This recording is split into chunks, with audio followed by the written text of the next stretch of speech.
Sevgili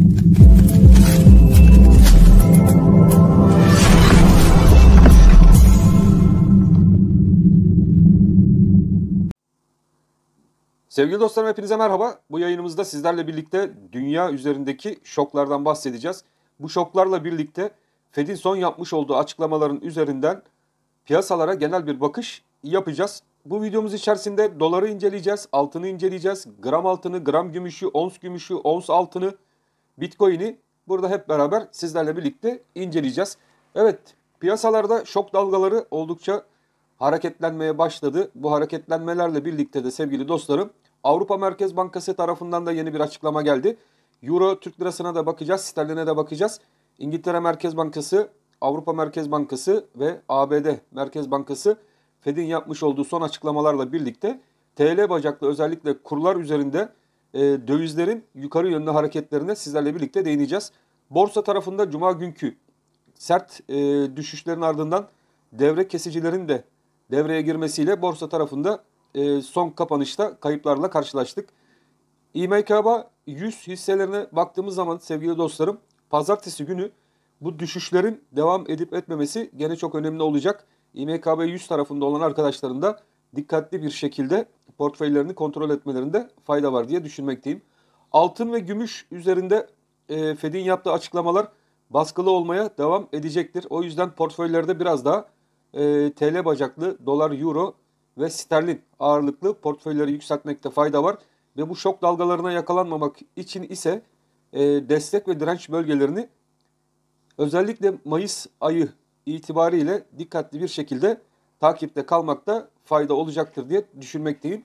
Sizlerle birlikte son yaptığımız videolar içerisinde sevgili dostlarım gene destek ve direnç bölgelerine değindik. Özellikle dolar TL kurunda baktığımız zaman buradaki formasyonumuzun dışarısında bir 2 günlük kapanış geldiğini de görüyoruz. Bu da dolar TL kuru için ileriki günlerde sert hareketlerin yaşanabileceğinin bir sinyali ve göstergesi olarak karşımıza çıktığını da görüyoruz.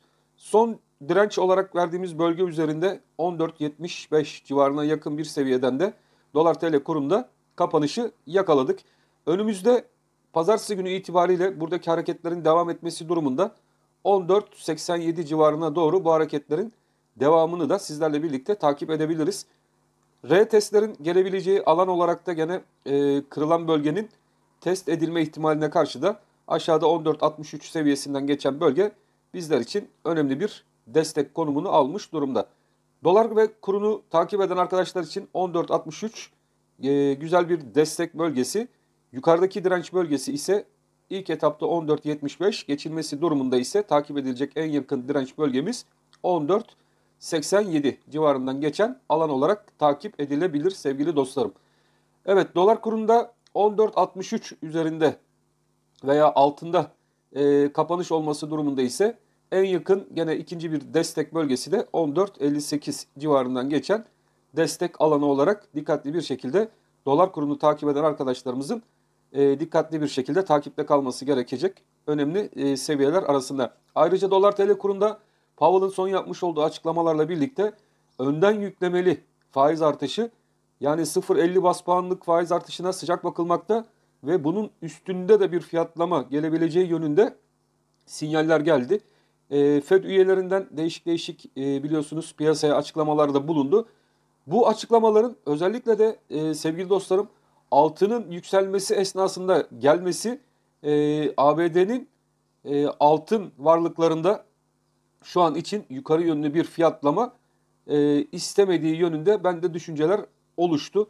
Enflasyonist baskıyla mücadele edebilmek için önden yüklemeli faiz artışlarını daha da arttırabilir şeklinde açıklamalar geldi. Yani 0.50 bas puan, bunun üzerindeki 0.75 bas puanlık eğer ki bir faiz artışı kararı Fed tarafından 4 Mayıs itibariyle piyasalara gelir ise bu sefer dolar kurunda bizler daha sert fiyatlamalar da görebiliriz. TL bacaklı kurlarda olan arkadaşların dikkatli olması gereken bir 4 Mayıs süreci var. 4 Mayıs'a kadar kurlardaki yukarı yönlü hareketin devamının geleceği yönündeki beklentim devam etmekte. Bizde gene kur korumalı TL mevduat hesabıyla birlikte kurlara baskı hala devam ediyor. Bu da dolar TL kurunda uzun zamandır 14.60-14.50 band aralığında hareket eden dolar kurunun 14.63 üzerine ataraktan haftayı 14.74 civarından kapatmasına sebebiyet verdi. Dolarda görünen şimdilik yukarı yönlü hareketin hala devam ettiği ve 14.75-14.87 direnç bölgelerinin yakından takip edilmesi yönünde düşünülebilir sevgili dostlarım. Altın tarafına hemen geçelim. Altın tarafında aşağı yönlü fiyatlamalar özellikle ons tarafında yaşadık. Sizlerle birlikte ons altını takip ederken artık biraz destek ve direnç yönlü hareketleri takip edeceğiz.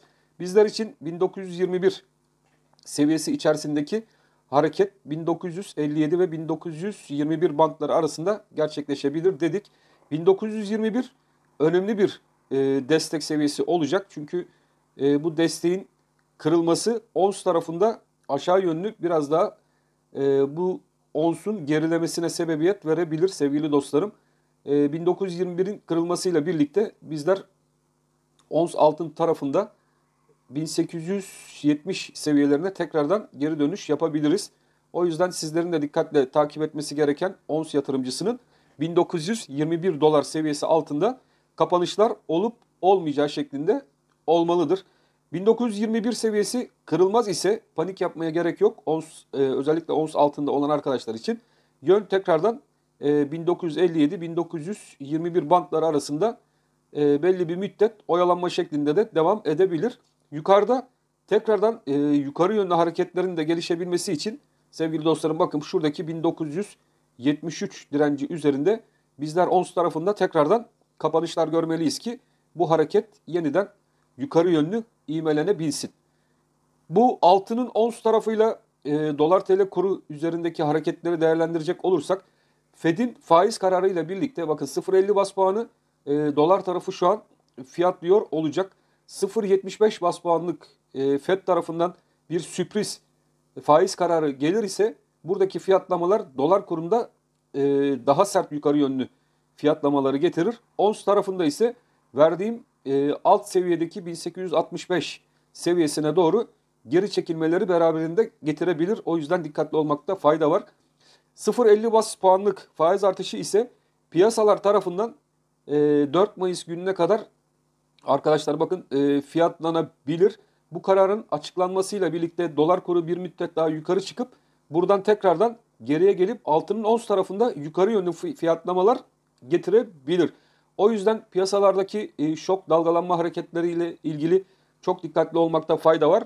Ve hafta içi yayınlayacağım videolardaki destek, direnç ve çıkaracağım stop noktaları çok önemli olacak.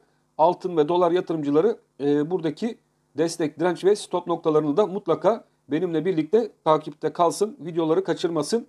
Verebileceğim şu an için en iyi tavsiye bu olacaktır sizler için. Gram altın, evet gram altın tarafına baktığımız zaman bizler için gram altında 910 seviyesi çok önemli bir seviye sevgili dostlarım. 910 bizim ilk önemli destek bölgemiz. Bunun altında sarkmalarda ise 900 TL civarından geçen alan gram altın için çok çok önemli iki tane destek bölgesi. 910 üzerinde kaldıkça bu yükseliş hareketimiz gram altın tarafında hala devam eder ve yukarı yönlü 922 931 dirençlerine doğru bu hareketi yukarı yönlü sizlerle birlikte tekrardan izleriz. Şu anki verdiğimiz seviyeler bu şok dalgalanmalarıyla birlikte yaşanabilecek olan hareketlere duyarlı olarak takip etmemiz gereken destek ve direnç noktalarıdır. Uzun vadede verdiğimiz hedefler hala değişmiş değildir.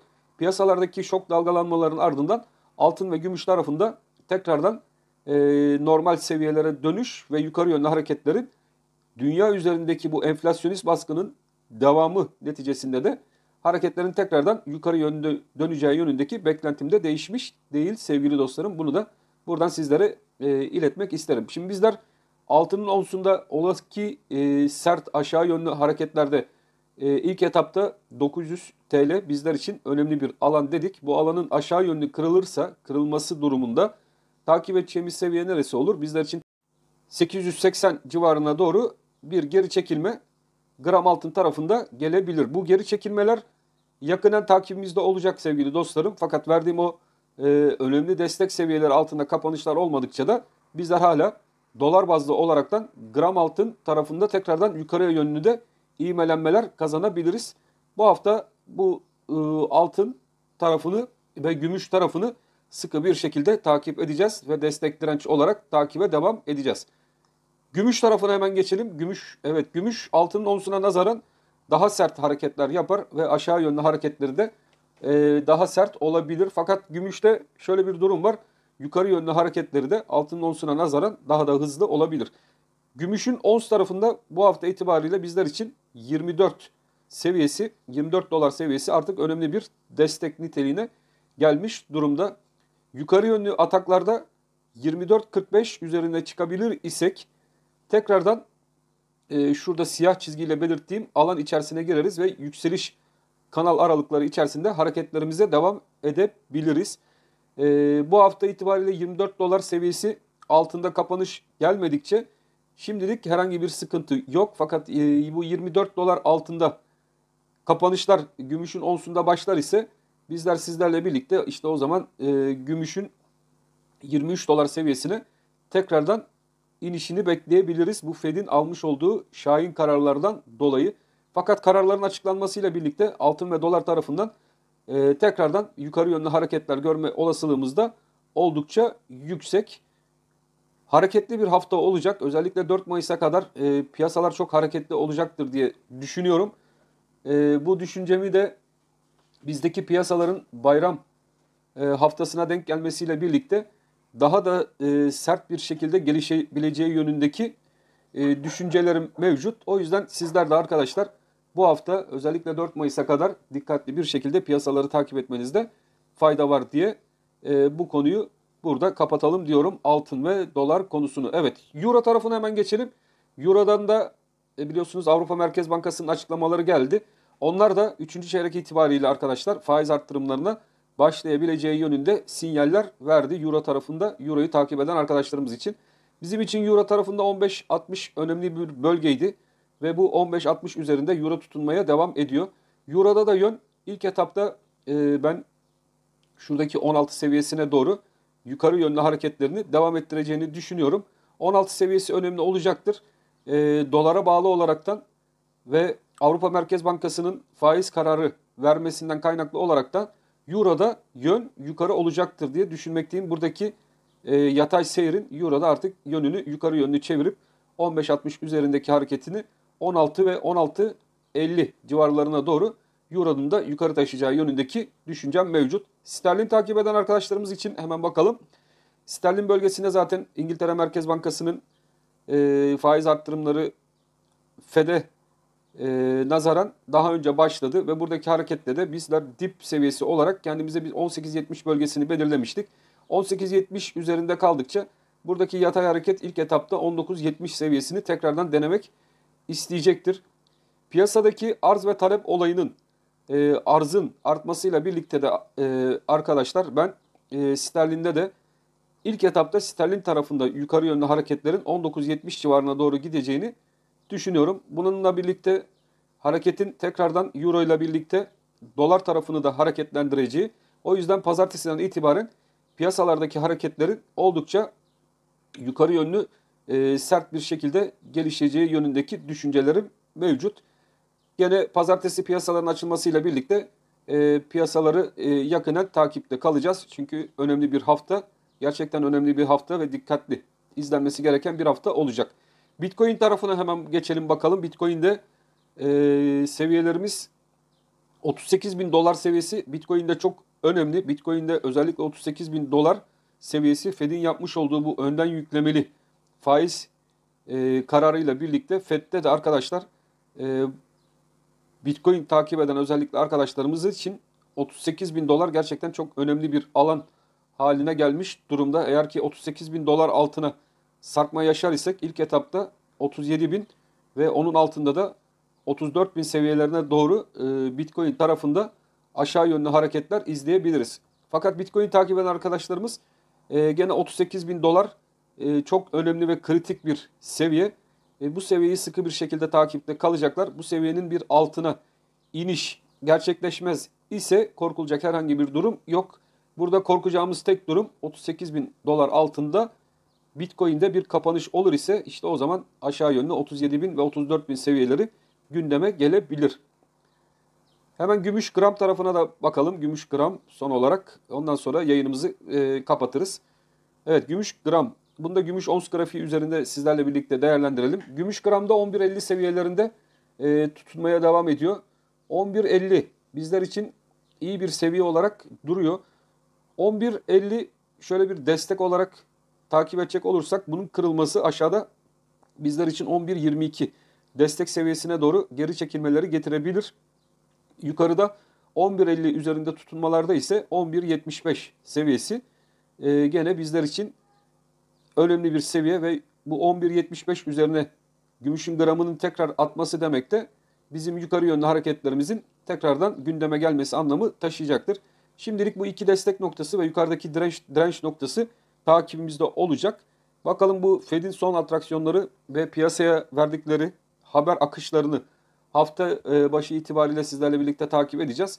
Bu son gelişmelere göre de yeni grafiklerimizi yapacağız. Evet sevgili dostlarım, bu yayınımızda sizlerle birlikte Fed'e değindik. Piyasada olası şoklara değindik. Videolarımız hoşunuza gidiyorsa kanalımıza bir beğeni atmayı ve kanalımızı da başka mecralarda paylaşmayı unutmazsınız. Çok memnun olurum. Hepiniz Allah'a emanet olun. Hoşça kalın sevgili dostlarım.